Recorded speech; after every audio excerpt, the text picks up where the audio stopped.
Bonjour, je m'appelle Jérôme, je travaille sous le nom de Dr Pepper. Je suis artiste et illustrateur depuis une quinzaine d'années maintenant. Ma ligne directrice, c'est vraiment la ville que je vais travailler de différentes façons, en noir et blanc, à l'encre, je travaille à la main. Je représente les villes que je découvre. C'est vraiment comme ça qu'a commencé Travel With Me, c'est comme ça qu'a commencé l'aventure de Dr Pepper. C'est vraiment ma marque de fabrique finalement, ce côté très dense avec plein de petits détails, plein d'enseignes, plein de petites anecdotes qui me sont arrivées pendant mon voyage, parce que je dessine à partir de mes voyages. Mes inspirations, c'est vraiment ça, c'est le voyage, la ville, l'architecture, la typographie aussi beaucoup.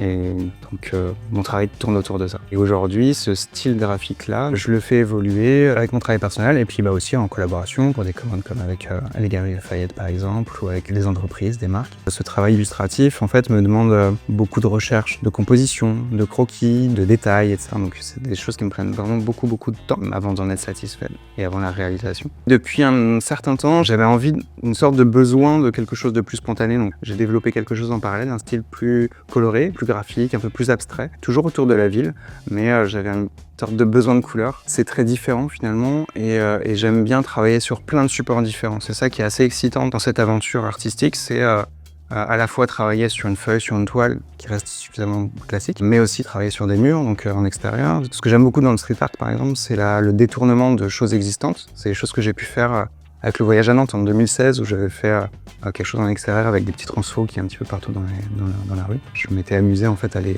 transformer en mini-bâtiments, en mini-villes en noir et blanc. Donc ça, pour le street art, j'aime beaucoup ce détournement. Et puis aussi avoir des œuvres avec des fresques, avec des ampleurs un petit peu plus importantes. J'ai toujours eu cette envie-là de partager avec les gens et d'avoir un retour qui est plus direct, qui est plus vrai. Ce besoin de plus de proximité, il est indissociable, je trouve, de la création artistique. Du coup, de faire des portes ouvertes à l'atelier, de pouvoir faire rentrer le public directement dans un atelier d'artiste et d'échanger sur la façon dont on travaille, sur le lieu, etc. C'est très intéressant et très pertinent. Même pour nous, artistes, d'avoir ces retours-là, c'est super intéressant. Faire des workshops aussi et d'offrir cette possibilité d'avoir une relation assez intimiste dans l'atelier, en petit comité et de créer ensemble. C'est une aventure qui est assez intéressante. Ça m'arrive aussi de faire des choses avec des écoles d'art, etc., de faire des interventions, des ateliers. La transmission, elle est vraiment importante. Je l'ai vécu aussi comme ça quand j'étais plus jeune. J'ai rencontré des gens qui m'ont inspiré, qui m'ont donné envie de travailler. Ce que j'ai vraiment aimé avec Atoflow, c'est cette volonté en fait de rassembler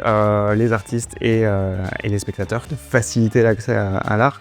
Moi, ça me parle parce que c'est vraiment ce que j'ai envie de faire dans mon quotidien et c'est vraiment cool qu'il y ait des choses qui se passent comme ça. Donc, vous pouvez retrouver l'actualité de Dr Pepper sur Atoflow pour suivre les événements et puis les prochains rendez-vous.